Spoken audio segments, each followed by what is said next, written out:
Thank you, CFA, for calling me for this discussion on this extremely important topic.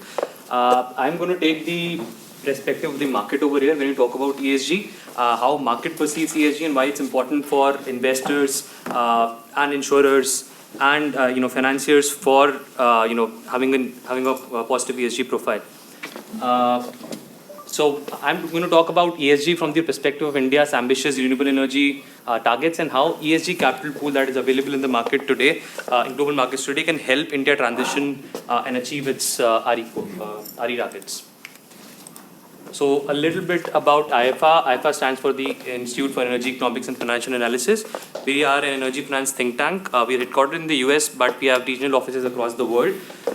We analyze issues related to the energy markets in whichever jurisdiction that we operate, and we analyze issues from the policy side of things, financing side of things, and technology side of things.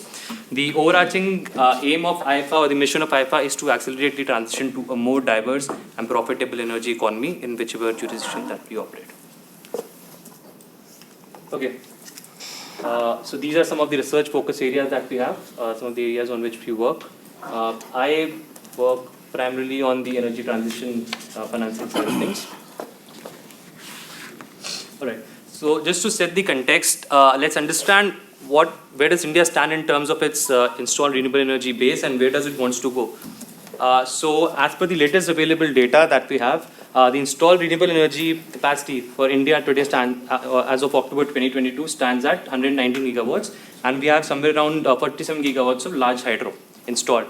As per India's latest NDC submitted as per the Paris Agreement, we want to achieve a 50% share of non-fossil fuel sources of energy by 2030.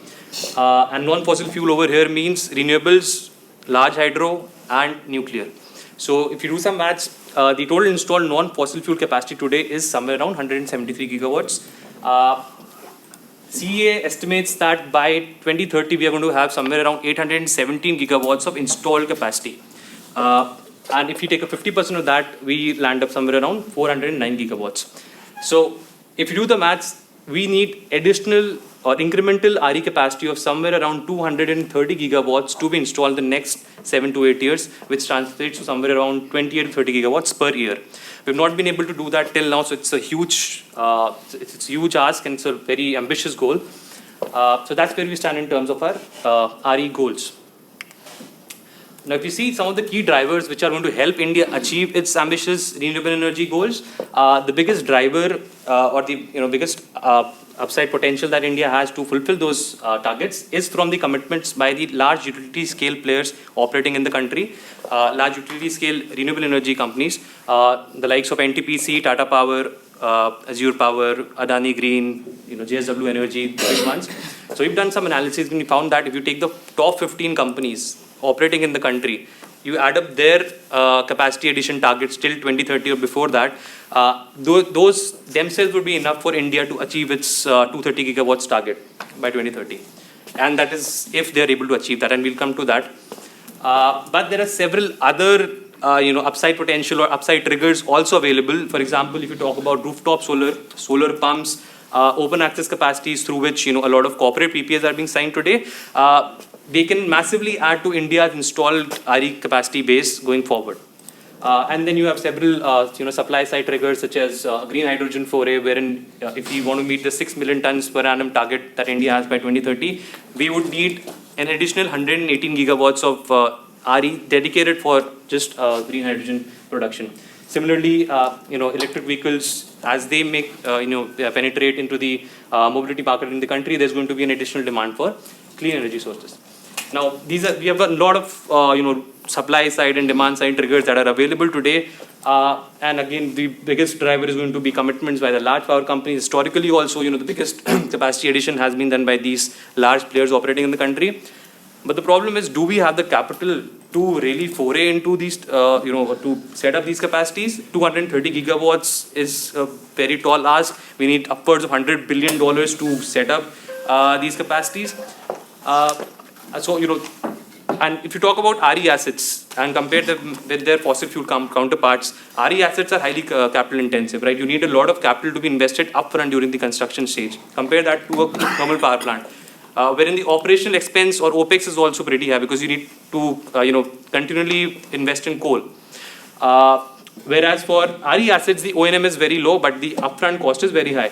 So that is why financing becomes very important for, achieving India's RE goals, right? So financing is one of the keys for us to achieve our RE targets. If you see the investments in energy transition that India has done in the past, this is a graph that I pulled out of Bloomberg New Energy Finance.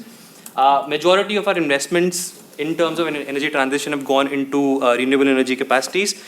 Just in 2021, we invested somewhere around $14 billion in energy transition. Almost 90% of that went into renewable energy. If you see the sources of this capital, where has that capital come from? So a large part of this capital, either debt or equity, has come from ESG sources of capital, that offshore ESG sources of capital. So ESG again is going to be a very important aspect, and I'm again going to take the perspective of the markets, how markets perceive what ESG is. So ESG sources of capital are going to be very important if we want to fulfill our 2030 targets of renewable energy. Right. So from a market perspective, ESG or environmental, social, or governance investing, it's kind of investing style, which provide positive return on investment and long-term impact on environment, society, and business performance. If I'm an ESG investor, I want to take an exposure to the equity side of things or equity ESG theme. I can probably invest in a company or renewable energy company which is publicly listed or privately held. I can invest into exchange traded funds or ETFs, which are today the most dominant form in which companies, investors take their exposure to the ESG theme. From an Indian perspective, I can also invest in something known as InvITs or infrastructure investment trusts, which are vehicles which invest in operational cash flow generating RE assets. On the debt side of things, which are much larger markets compared to equity markets, there are a plethora of instruments that are available. I think yesterday there were discussion about green bonds, but there are green loans also. There is something known as sustainability linked bond, sustainability linked loans. Then you have transition bonds, social bonds, even blue bonds. All of these instruments give exposure to a particular theme, either E, S, or G, or a combination of these three to the investor, depending on what his preference is. So just in 2021, globally, there were $1.7 trillion worth of issuances of ESG debt globally. And that's up from $820 billion in 2020. So that's more than doubling in just 1 year. So that's a huge, feat by any measure. In terms of equity also, if you see the ESG ETF net flows every year, they've been accelerating since the last couple of years. So the bottom line is the issuances in the ESG, either equity or bond markets, are accelerating, and there's a huge market that is out there for us to tap, Indian companies to tap into and fulfill their RE commitments. Secondly, if you just, I've not put in over here, but if you see the capital pool that is available today out there in the market, which wants to invest into ESG, that stands upwards of $120 trillion today. UNPRI, which is United Nations Principles of Responsible Investing, which is whose signatories manage assets upwards of 120 trillion. There are 4,000 of such institutional investors who have signed up or became signatories of UNPRI. They have said that they will incorporate ESG as part of their investment decision-making process. So ESG is at the forefront of capital markets today. So that's where we are in terms of the ESG investing space globally. If you talk about ESG investing from an Indian perspective, so again, this is a graph that I pulled out from BNEF.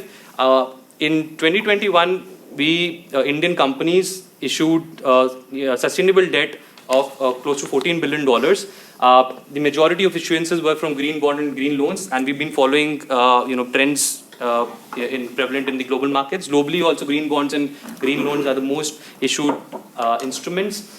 But we've also made inroads into other instruments such as sustainability-linked loans and bonds, which are ideal instruments for hard-to-abate sectors such as steel, refineries, cement, and the likes. So this is where we are in terms of our issuances. From an equity perspective, also, there've been a number of deals since the later part, the earlier part of the last decade. all right, wherein we have seen investments from sovereign wealth funds, PEs, oil and gas majors, investing in the ESG theme or RE companies in India. But if you look at the total issuances, till now we've just been able to, issue $54 billion worth of ESG debt. Compare that with global issuances of 1.7 trillion just in 2021, right? So we've just scratched the surface. The positive side is that there's a huge potential for us to, tap into that global market and fulfill our RE commitments. The question is, how do we do that? What do Indian companies do to fulfill, to tap more into that ESG capital pool that is available out there in the market, and now also the government with its sovereign green bond.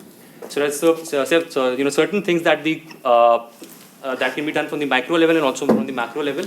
At a micro or a company level, the most important thing that ESG investors want from any company which is issuing ESG debt or in equity is to incorporate an ESG strategy, which is to say you have a long-term ESG goal wherein you say that these are the most material ESG issues for me, and this is how I want to improve them. You have a roadmap along with intermediate targets. Improved disclosures. This again goes back to what Ankana talked about in terms of BRSR. BRSR is right now just a tick box exercise. But to have a robust disclosure regime, there are 4 things that are extremely important. First of all, it should be in-depth. The disclosure should be in-depth. Secondly, they should be verifiable. Any third party or investor should be able to verify the calculations that you've done, for example, in terms of emission reporting. Third is consistency. You should be able to produce the same kind of information every year so the investor knows how well you are performing in terms of improving on your most material ESG issues. And fourthly, it should be transparent. You should provide information about where do you report those metrics and how do you calculate them. Third is roll out a green taxonomy, extremely important. The biggest concern for ESG investors investing in Indian companies or rather any emerging market economy is the risk of greenwashing, right? So to battle that risk of greenwashing, jurisdictions across the world are rolling something known as a green taxonomy, which is just a classification system which tells you what is green and what is not green. India does not have a green taxonomy right now, but we really need that. Next one is regulate ESG rating and data providers. Investors rely heavily on ESG ratings today, but this is a very unregulated space. Compare that with their credit rating counterparts, which is a very regulated industry. So it's a whole black box in terms of what really goes into calculating an ESG rating and what comes out. So that kind of disclosure is required, and for that, you need regulation. The next one, provide visibility potential investor in de-risk ESG investments, is something that should come from the policy side of things. Long-term visibility is important for any ESG investor or any kind of investor who wanting to invest primary equity into an emerging market like India. And de-risking investments, like we've done, de-risking for investments in solar in India by providing long-term PPAs, sovereign counterparties such as SECI, must-run status, accelerated depreciation. But there are still some weeds that need to be rooted out. For example, the issues with the state-level discounts, right? So that kind of increases the risk for investors while investing into RE assets in the country. And lastly, you follow best practices in ESG debt issuance. So there are globally recognized institutions such as the International Capital Market Association, which have provided frameworks for ESG debt issuance, either debt or either bonds or loans. So if you follow them, there is a better chance for you to attract more ESG capital and tap into the global growing capital market that is out there for ESG. So these are some of the things that can be done from an ESG perspective and which are really going to help India tap into that capital pool available and fulfill its its RE commitments. And this is my presentation. Thank you so much.